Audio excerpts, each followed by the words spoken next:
Good morning. Welcome to the Salt Lake Center for Spiritual Living.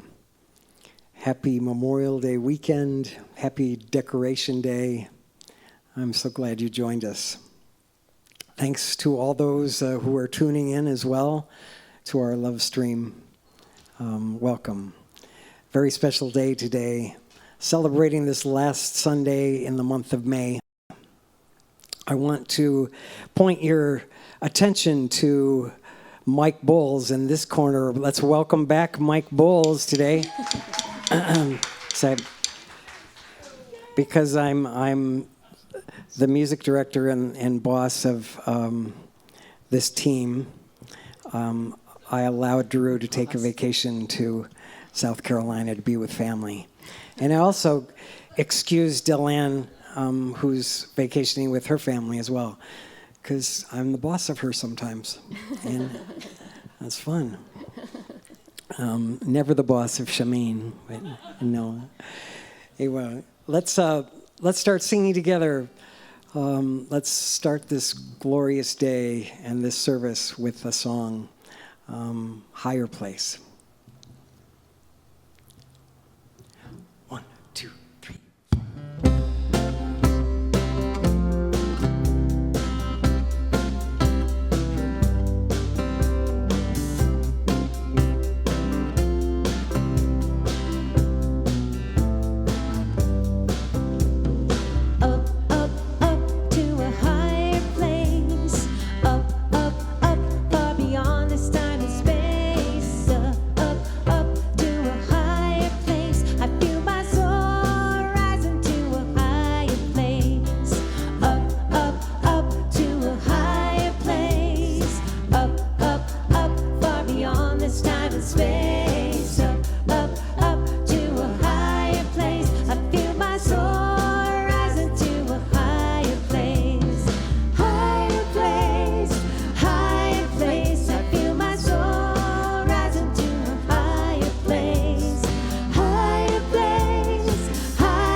Happy Sunday from the Salt Lake Center for Spiritual Living. My name is Linda Brewer, and I welcome all of you who are here this holiday weekend with us, and all who are joining us from home or wherever you're traveling as part of our virtual love streaming community.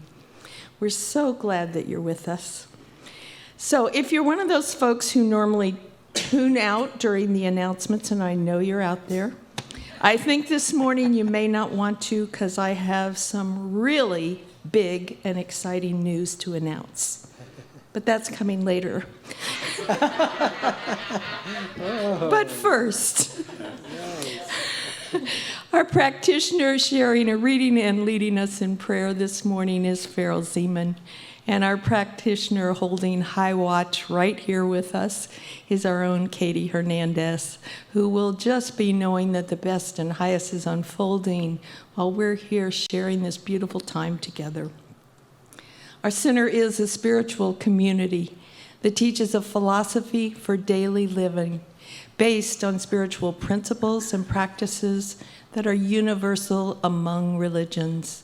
We honor every pathway by which people seek to know and connect with the divine, and we work on our individual consciousness so that we can help make the world a better place. So let's all say together our purpose statement. We are an open, welcoming community, celebrating our divinity, loving our humanity, and nurturing our journeys of spiritual discovery. Thank you. And in that spirit of welcoming, do we have anyone who's here for the first time this morning? Or, because Linda forgot for weeks to do this, anyone who's been here for the first time in the last several months and we haven't recognized you yet? Anybody here? If so, will you raise your hand and let us, right here, here. Thank you, welcome. Okay, do y'all see these folks? Please welcome them. I'm so excited you're here with us, and we hope you will continue to be a part of our lovely community here. All righty. I remind you that for all the news that's fit to print, or if you want to get in touch with us, send a prayer request, read about us, what's going on at the center, all that stuff, you can visit our website 24/7 at www.spirituallyfree.org. So after our meeting last Sunday, the Ministry Council and Board of Trustees have decided to again follow the CDC guidelines regarding masks. So beginning today, our policy is those who are fully vaccinated do not need to wear masks at any time in the building. The CDC tells us that's safe for full worship services, for choirs. So if you're fully vaccinated, you are free to not wear a mask at all. Yay! There's light at the end of the tunnel. Those of you who are not vaccinated, we do request that you continue to wear masks, especially while you're moving around the building or while you're singing when you're sitting here. And I want to emphasize that everyone is free to wear a mask, because some people are still going to feel safer wearing a mask. And if you're fully vaccinated and you feel safer wearing a mask, by all means, wear your mask. We're asking that everyone act with integrity. That means to be honest. If you're not vaccinated, please wear a mask. If you are, it's your choice. And we also ask that everyone withhold judgments of each other. Please don't look at people and think, well, you're wearing a mask. That must mean you're not vaccinated or whatever.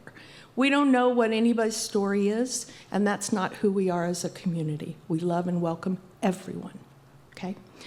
We also do ask that if you're not feeling well or you have a temperature, please stay home and take care of yourself, and don't come here, okay? And I want to remind you that we do have members of our community whose immunocompromised medical status makes it impossible for them to be vaccinated. And we want them to feel safe to come here. So again, please operate with integrity, okay? Thanks. And by the way, that was not the big news. There's more. All right, so our theme this month is Holy, Holy Uprising, and our speaker this morning is Randy Scott. Yay! His topic today is Boldly Living a New Story. Next week, I am so excited to welcome home to Salt Lake one of our former members and a current staff minister at CSL Greater Las Vegas, Reverend Claire Summerhill. Oh, cool. Yeah, I'm really excited.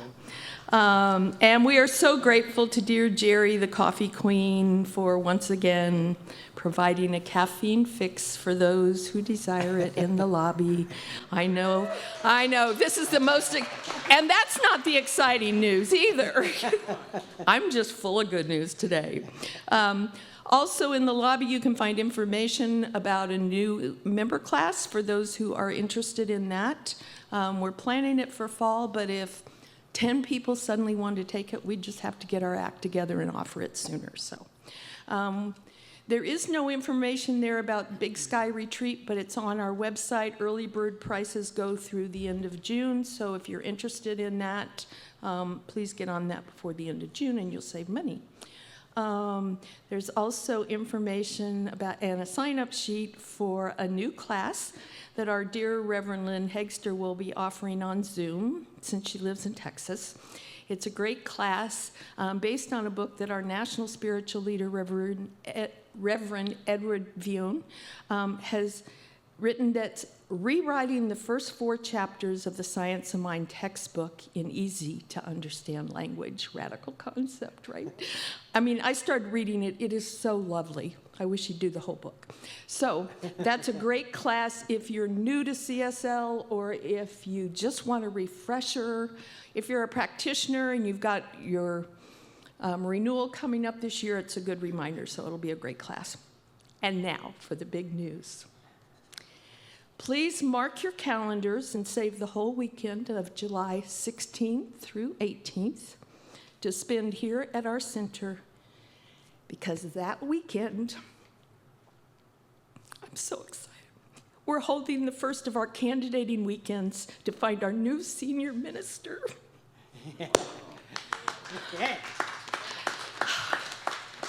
It's only been 5 years. We will be joined by Reverend John Auden, who has applied for the position. There will be a number of events to get to know Reverend John. He will, of course, be our Sunday speaker. He will do a workshop after the service.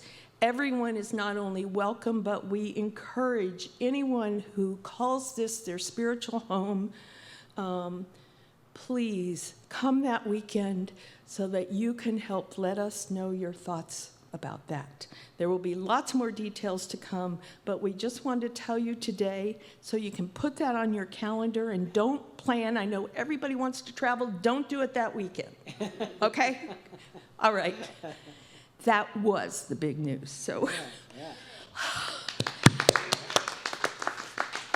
I know. It's been a long time. And now, as I do, whenever I'm up here, I want to remind you that our center is founded on and grounded in prayer, that we have professional prayer practitioners who spent 4 years training in the art and science of affirmative prayer so that they can support you in anything that's going on with you. Those of you who heard me last week know I have stuff going on, and it's the practitioners and their prayers that are getting me through. So I just encourage you that if you have something, send us a prayer request, write one, there's a box out there. And we meet next Sunday, and I'm incredibly hopeful that maybe after that we'll resume our wall of prayer, so right here in person. So let's just remember it's all about the prayer. So now I invite you to settle in, allow Farrell's reading, and the beautiful centering music to take you to that place where God lives within you. And then Farrell will lead us in prayer. My reading today is from the Science of Mind book by Ernest Holmes. It is titled, Boldly Living a New Story. We should strive toward a perfect vision of a perfect conception. We should expand our thought until it realizes all good and then cut right through all that appears to be and daily feel a deeper union with life, a greater sense of that indwelling God, the God of the seen and the unseen within us. When we speak into this mind, we have sown a seed of thought in the absolute, and we may rest in peace. We need not make haste, for it is done unto us as we believe.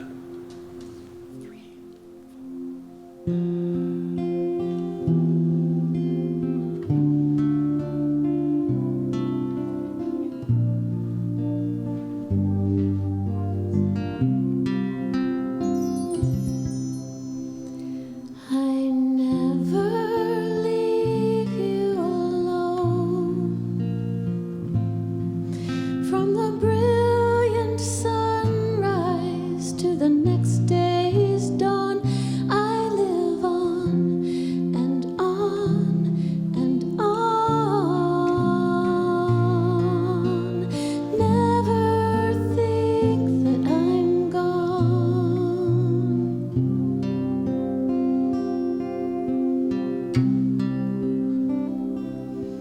I'm right here in the whispering pines.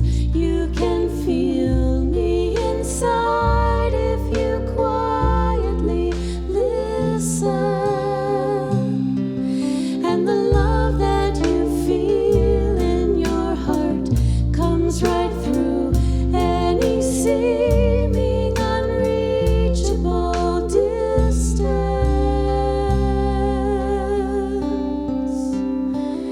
I'm right here.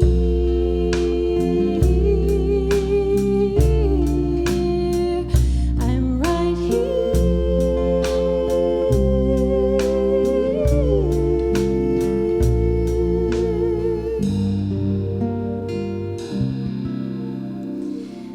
There's nothing between us at all. Don't imagine there's boundaries or big tall walls.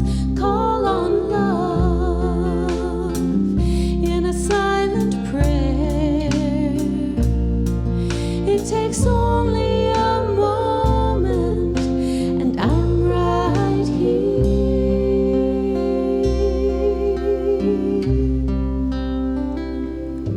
I'm right here in the stars in the sky. You can feel me inside if you quietly listen. And the love that you feel in your heart comes right through any seeming unreachable distance.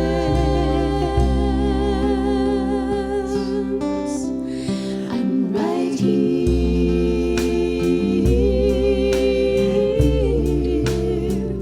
I'm right here.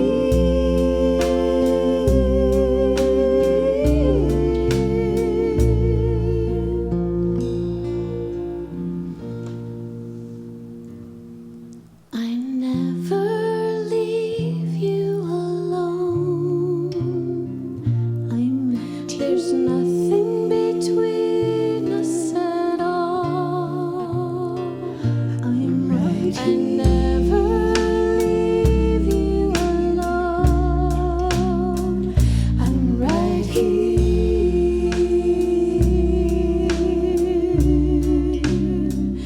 I'm right here.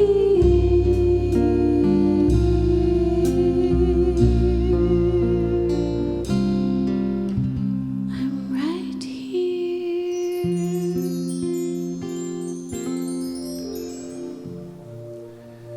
And in this place of the here and now, we are aligned with that divine intelligence that is the source of life within us. And in this place, we express our gratitude for life itself, for the ability to be together and join in like-mindedness as we support each other in this time of knowing that we are one with that divine source and that all things come together for our own good. And in that belief, we are freed from the worries and fears of things that don't happen because we are not in that space. And so we are very grateful We're grateful that we are one with our divine Creator. We're grateful for our ability to meet together and celebrate that. And so I express gratitude and love as together we say, and so it is.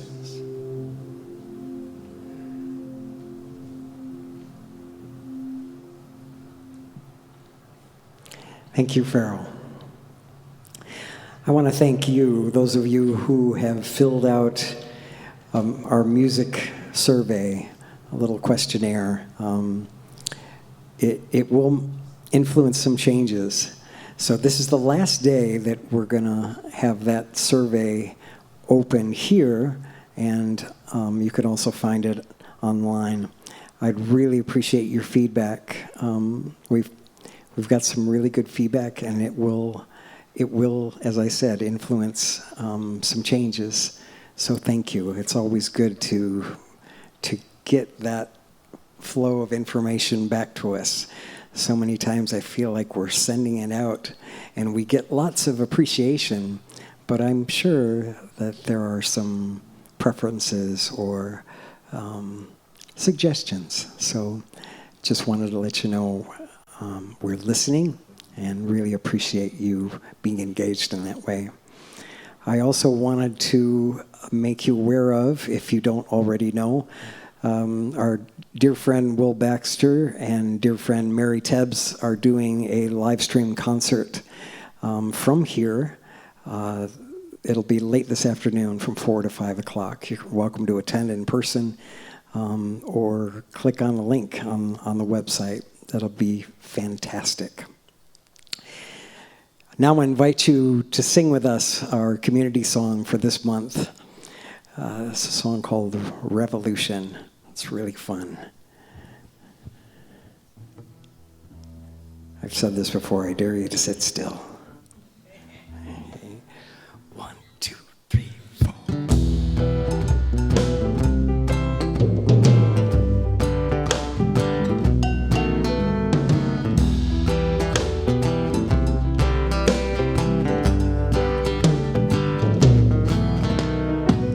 Maybe you're not like me, maybe we don't agree. Maybe that doesn't mean we gotta be enemies. Maybe we just get brave, take a big leap of faith, call it truce so me and you can find a better way. Let's take some time, open our eyes, look and listen. Yeah. And we're gonna find we're more alike than we are different. Yeah. Why does kindness seem revolutionary? When did we let hate get so ordinary? Let's turn it around, flip the switch, judge slow, love quick. God help us get revolutionary. Whoa, revolutionary. Whoa, let's get, whoa, revolutionary. Whoa. I'm turning the TV down, drowning their voices out, 'cause I believe that you and me can find some common ground. See, maybe I'm not like you, but I'll walk a mile in your shoes if it means I might see the world the way you do. Let's take some time, open our eyes, look and listen.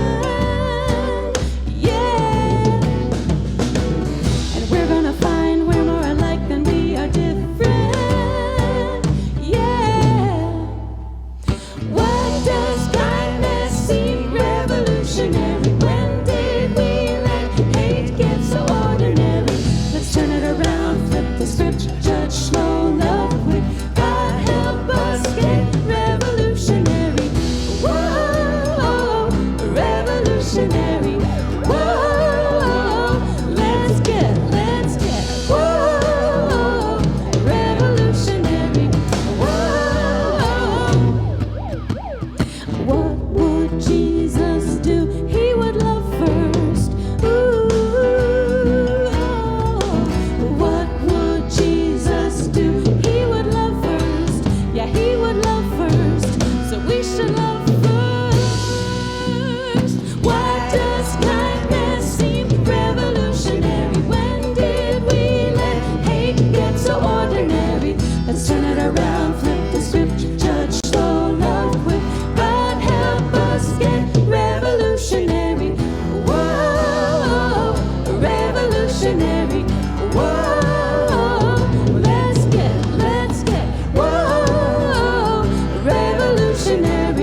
Thank you. It's my pleasure to introduce our special music today. It's our own Leslie Monroe. She's a fabulous singer, songwriter, and she's written this new piece. It's an instrumental. I'm not sure where it came from, but I'm sure glad it showed up. It's beautiful. Yes, this was recently written in 1973. I was 11. But I really liked the tune, and when I came across it, I went, oh, this would be great instrumental. So here we go. Yeah, take it slower. 1, 2, 3, 4.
When I first started as a chaplain at Huntsman, they had never had a chaplain there before, and I was the one and only in a hospital with 100 people, 100 people sick with cancer.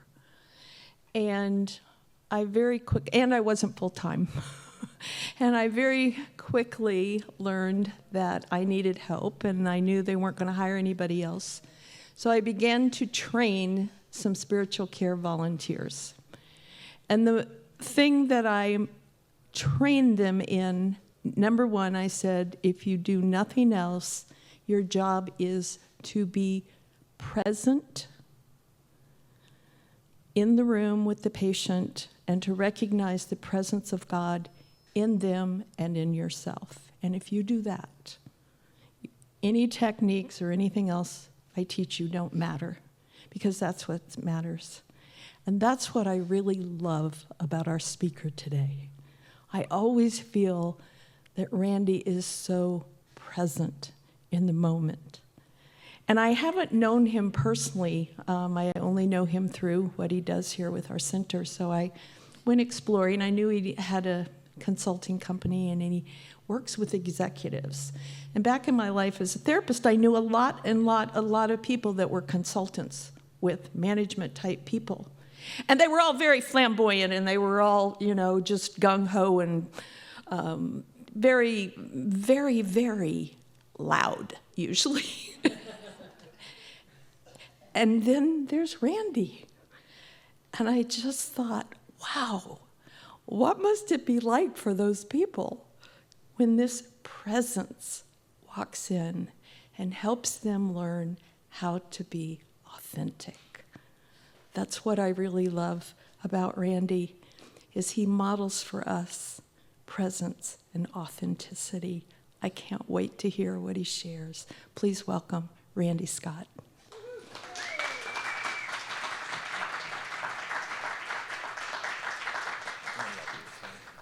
That is not a good way to start a talk. Holy smoke. Thank you so much, Linda. Whew. I could be here just for the music. I could come here just for the music. That Revolution song had the reggae thing. I love Leslie. Leslie's such amazing music. I could imagine myself like in a kilt in the Highlands of Scotland. It just carried me away. And I love the music. Another confession is I see Rick's long hair, and I regret the day I cut mine off. So it is coming back. It is coming back. I love this. I love this organization. I love what we stand for. And I love the topic today of boldly living a new story. And what's beautiful about a story, when I think about a story, I think about a book. And a book is made up of letters and words and pages and chapters to create the story. And we don't just like the good side of the story, right? For example, if Star Wars only had the light side of the Force, it'd be kind of boring. It's the contrast that gives it richness. And it's the same thing with our lives. It's the contrast that gives it richness. And our life stories is made up of a myriad of individual stories. So I'd love to talk about the individual stories. And there's a story that I shared a while ago, and I'm going to share it again, but the context is completely different. And the story is about a little farmer in a tiny village in China. And one day, he had this horse, and his horse ran off. And the whole village came to him, and he said, "Isn't that terrible? Isn't that horrific?" And his response was, "Is that so?" And a few days later, the horse came back, and it had another horse with it, so he got a new horse. And the village said, "Aren't you so fortunate? Isn't that great that the horse ran off and brought this new horse?" And he said, "Is that so?" And a couple days later, his son is trying to tame this new horse, and it's a wild horse. And the horse bucks him off and breaks his leg. And they said, "Isn't that terrible that your son's leg got broke because of this horse?" And he said, "Is that so?" About a week later, the army came and took all abled men to go to war. And all of these men in the village a week later were killed. And they said, and the boy couldn't go because his leg was broke. And they said, "Isn't that fortunate?" And he said, "Is that so?" So think about how many stories were told there about the exact same thing. The story of it being great. The story of it being unfortunate. So here's something that I've learned. Something happens. and it means nothing. And we create a story about what that means, and that story creates our reality. So the same thing can happen, and the story can be completely different for a different person. Or it can be completely different for us if we choose our stories. One of the most beautiful things that I have learned, so a good example of a story is the placebo effect, right? In the medical world, they use a placebo effect where they give you a sugar pill and they tell you that it's going to heal you, and you create a story. Oh, this is going to heal me. And it does. Think about the power that our minds have in telling ourselves stories. Now, the interesting thing about stories is our stories have energy, and that's how they create our reality. And the tighter that we attach to a story, the more energy that exists within that story. And so the less that we can attach to a story, or even not have a story at all, the more free and the more powerful we become. Like in the example, when all the village, it's like, oh, isn't this fortunate or isn't this unfortunate? There's a lot of energy around that. And the old farmer's like, eh. And he was free. So as we learn to observe our stories instead of attach to our stories, we become more powerful and we become more free. Two of the most freeing statements that I have found for myself is I don't know, and I might be wrong. So keep that in mind while I'm talking. I don't know, and I might be wrong. Now, stories come from all types of places. We have our individual stories. Now, here's the interesting thing. Stories become programs. Our brains are like little computers. And we will tell ourselves a story, and our brain goes, okay, it doesn't care if it's true or not. Doesn't care. But the brain will create an anchor point to our story. And then what it does is it starts using confirmation bias to find proof that that story is true. And it will shed away everything that does not support that story because it wants to make us efficient in our stories. So if we know that that's how our brain works, then we can tell ourselves empowering stories, and we can choose to let go of disempowering stories. I mean, if we're going to make up all these stories, why not make up some really good ones? Right? So here's what I've learned. If I'm going to tell myself stories, I ask myself 3 questions. Am I coming from love, or am I coming from fear? Does this feel empowering, or does it feel disempowering? And does it feel light, or does it feel heavy? 3 simple questions. And if I feel that I'm coming from love, that I'm empowered, and that it feels light, that's a really good story. And if I feel like I'm coming from fear, and it's disempowering, and it's heavy, why am I doing that to myself? Why do we do that to ourselves? If we can make up a different story, let's do it. And here's the interesting thing about, we have a myriad of programs and stories, and a lot of these were made before we were at the age of 7. Research shows that like 80% of our stories are created before we're 7, because that's what our brain does. It's like, okay, let's make this little human efficient. Now, our disempowering stories come from fear. So there's fear of loss or abandonment, fear of failure or not being good enough, fear of what other people think, fear of the unknown, and fear for our safety and security. How many of us have some really good stories in this area, right? Don't we have some really good stories? So one of mine is abandonment, right? I was adopted, and so my little brain says, oh, you've been abandoned, oh no. And that runs in my, that has run in my life in many different areas until I recognized, hey, that's not working. That's not doing me a whole lot of good.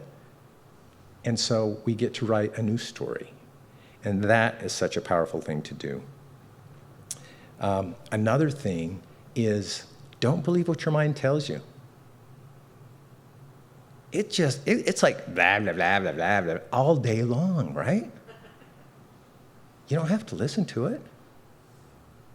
I ask myself the same 3 filters. With a thought, with an emotion, is this coming from love or fear? Does it feel empowering or disempowering? And does it feel light or heavy? And if the thought's like, it's like, okay, see ya. Because with our thoughts and our emotions, we can attach to them, right? And attachment gives more and more energy. We can act on it, or we can just let it go. It's just a thought. Doesn't mean we have to do anything with it. And as we learn to do that, we get into this place of presence, right? We can be present, and we can have a thought come up. It's like, oh, cool, because it's not who we are. We can have the emotion come up. It's like, oh, cool. Yeah, that one's not going to serve. And we can be in this place of presence and power and peace. Because anything that comes from fear, fear. What a poor use of imagination in creating disempowering stories. And the beautiful thing about it, if we're feeling any fear, we're not present. Because a fear is a made-up story of something that's going to happen in the future. So if we don't want to play in those stories, all we got to do is be present.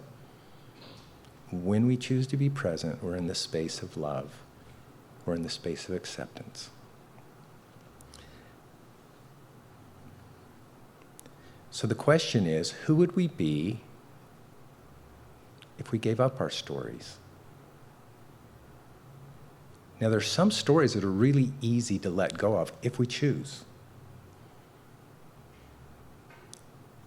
If we choose. For example, labels, judgments. These things come from fear because they divide. Love unites and fear divides. Now, when I said empowering or disempowering, does it come from love or fear? Does it feel light or heavy? Did I say, is it good or bad? No. Did I say, is it right or wrong? No. Those are labels that don't necessarily empower.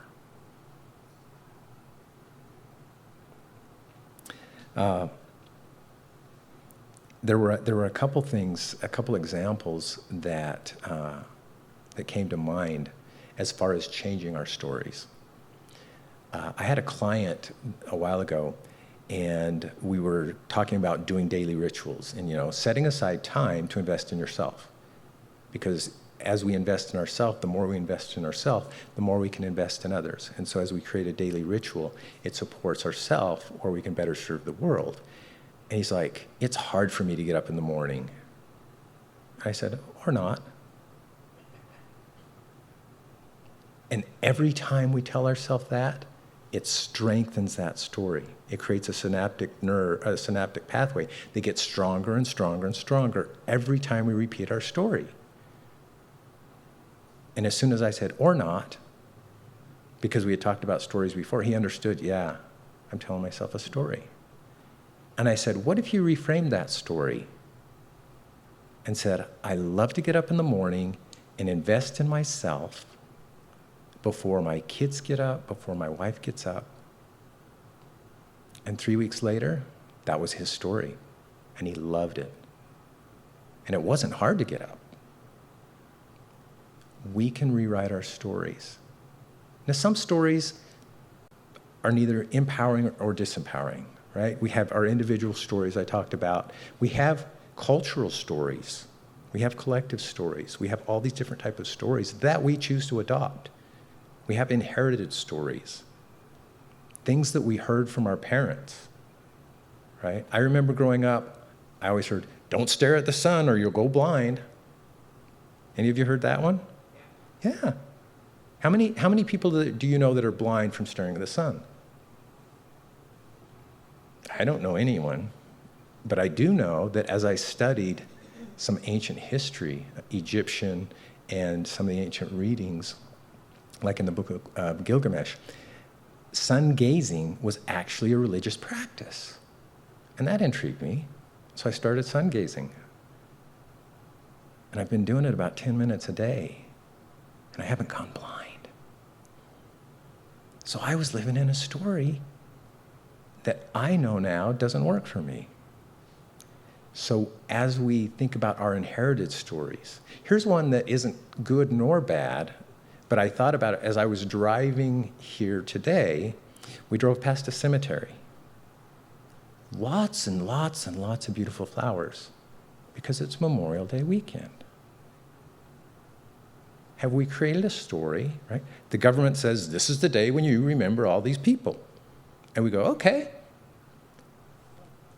Can we not remember all those people any other day of the year? Sure.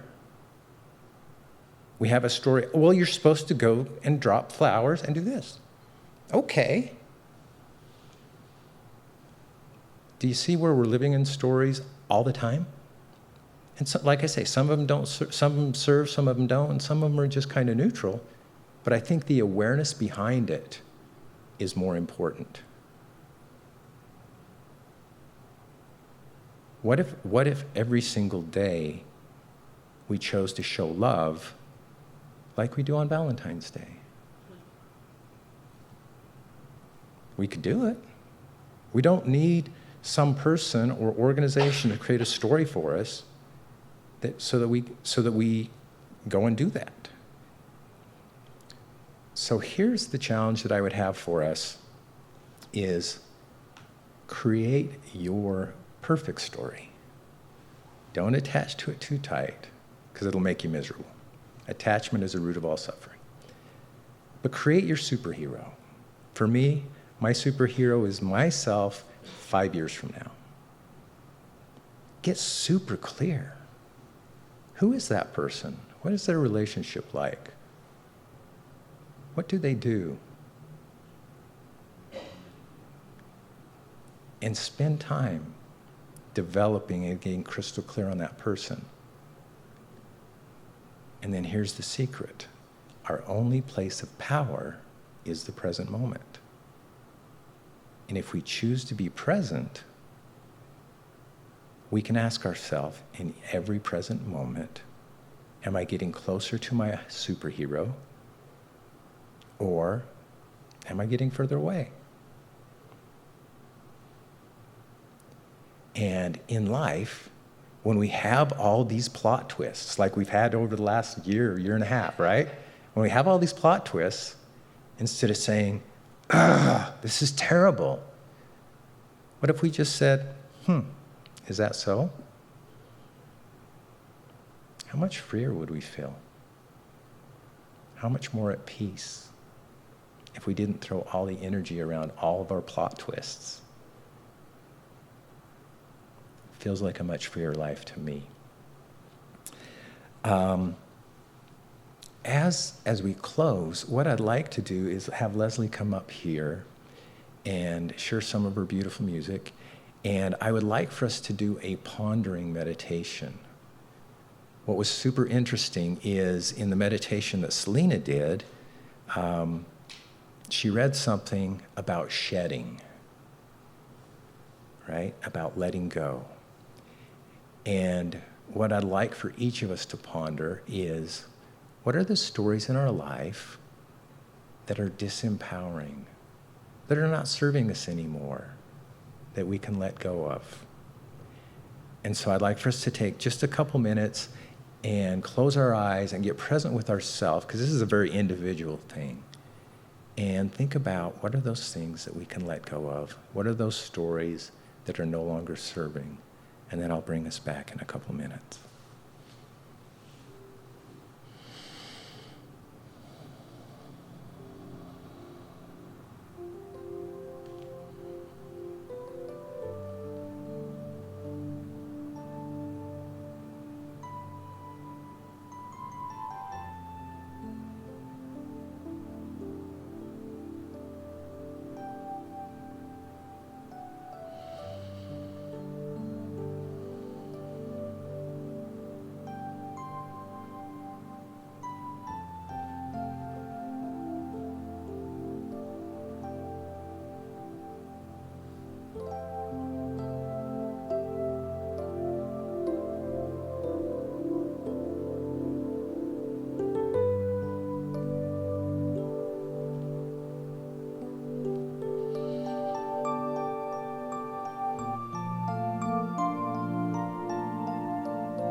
as we come back,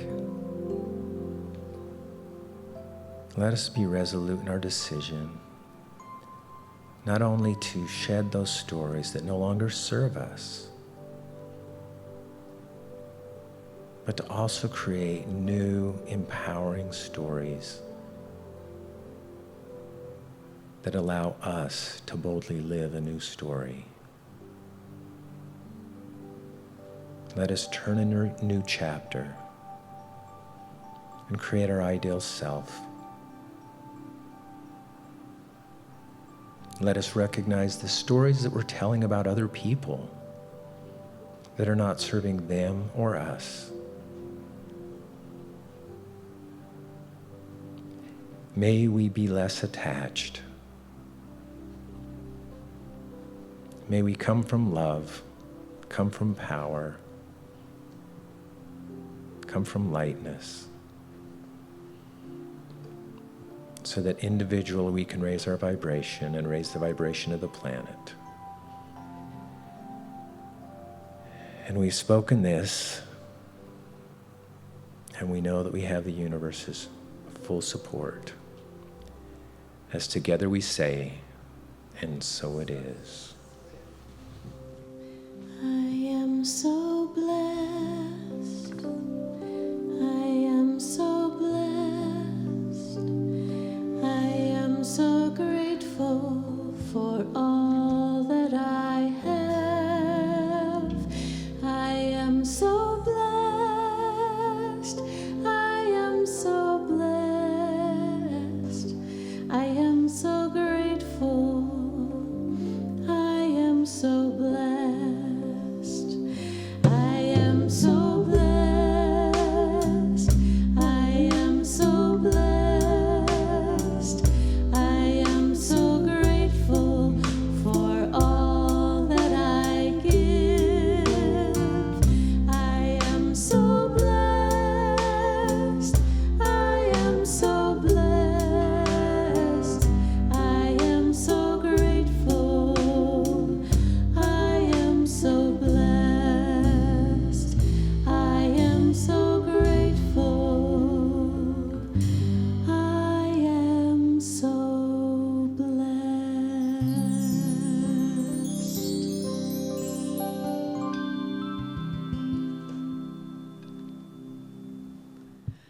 I feel so blessed. How about y'all? Thank you, Randy. That was exactly what I needed to hear this morning. I have a few stories weighing me down. Any of you think, oh yeah, me too.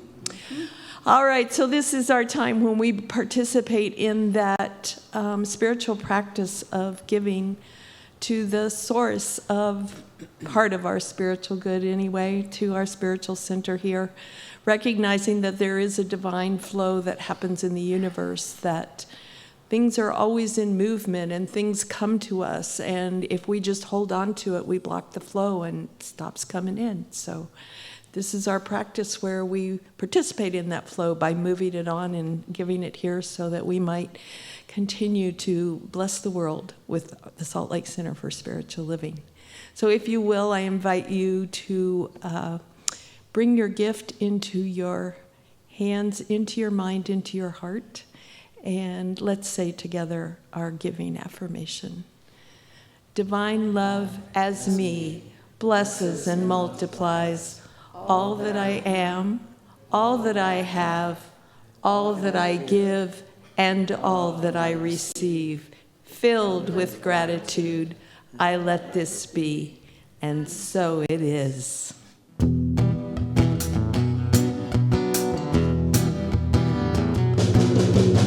All that I need comes to me. All that I need comes to me.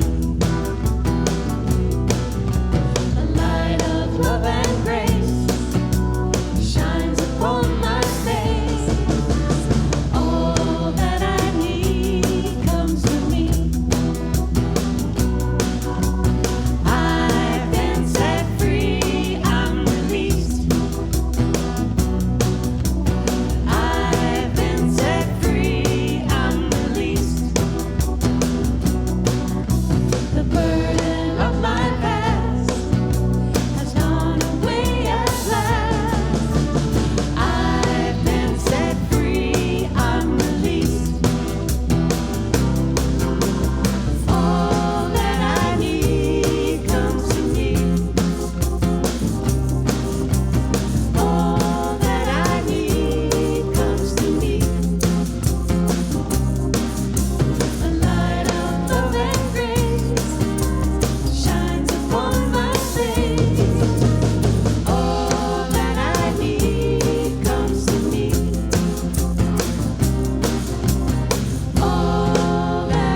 Let's hear some more from our dear Leslie Monroe.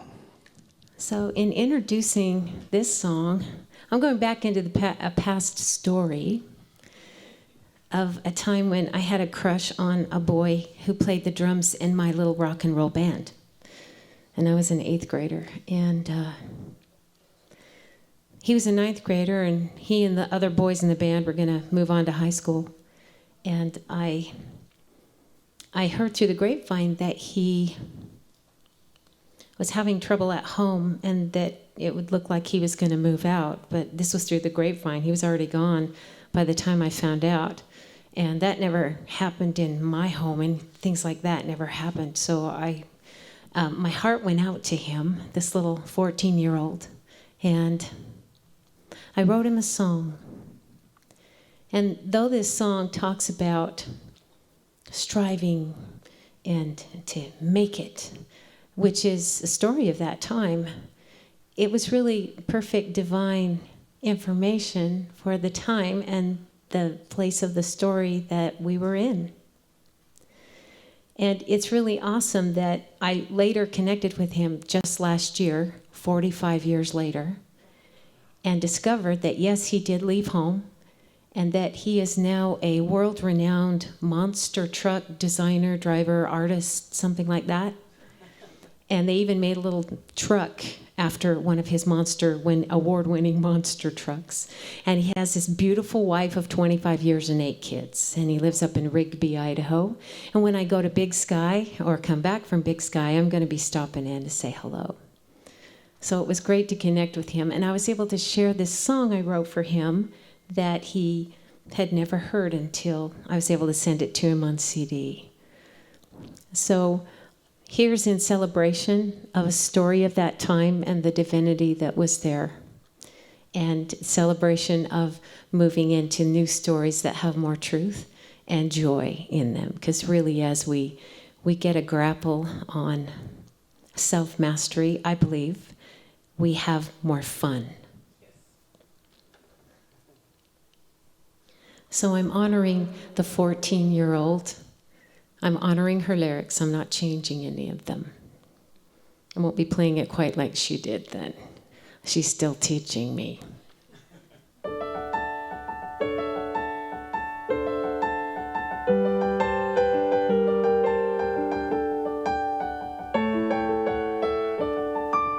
You have some problems that seem just too tough to bear. Come here and share your thoughts and feelings. I'll share you mine and we'll wipe our tears away. Help you if I may. Hey, what do you say? Let's start today. You help me and I'll help you. We'll be a fighting team, 'cause we're on our way to a better life. We know it's tough, but we can do it, yes we can. And with help from above, we'll be on our way to a better life.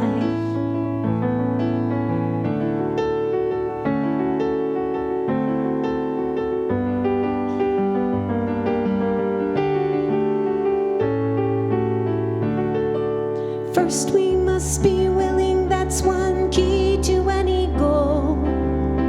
Then we must start at the beginning. People soon will notice and they'll see our shining light, shining clear and bright in the darkest night. Let's start today. You help me and I'll help you. We'll be a fighting team, 'cause we're on our way to a better life. We know it's tough, but we can do it, yes we can. And with help from above, we'll be on our way to a better life. Don't stop, we can make it too. It takes a little love and lots of endurance too.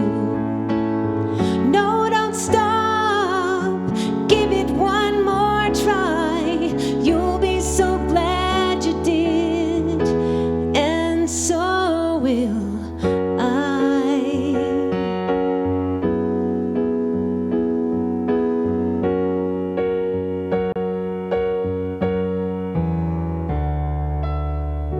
If I start slipping, please don't let me go astray. Take my hand and keep me going. I'll do the same when I see you feeling low. Come on now, let's go. It's time to learn and grow. Let's start today. You help me and I'll help you. We'll be a fighting team, 'cause we're on our way to a better life. We know it's tough, but we can do it, yes we can. And with help from above, we'll be on our way to a better life. To a better life.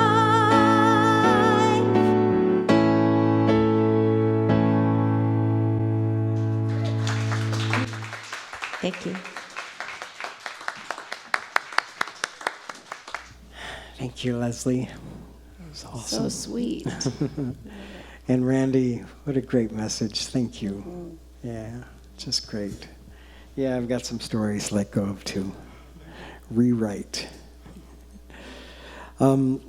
Linda forgot to remind you all, and so I am right now, that our meditation services are beginning next week.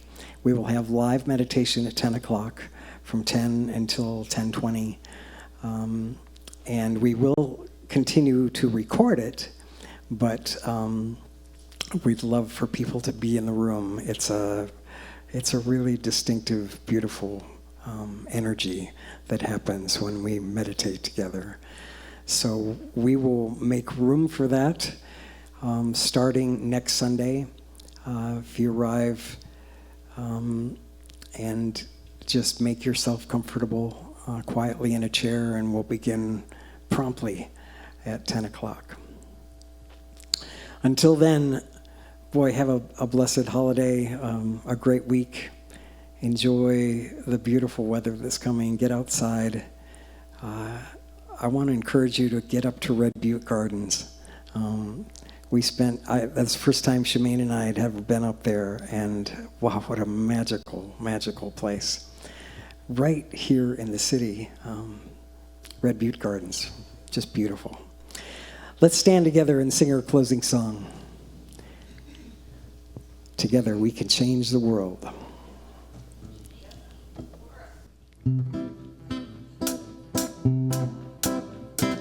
1, 2, 3, 4, 5, 6, 7, 8. I believe it's not too late. Together we can change the world. Lay the puzzle pieces out. Find out what it's all about. Together we can change the world. I could start to spy myself, but I'm asking for your help. Together we can change the world. Sailing past where it's been charted.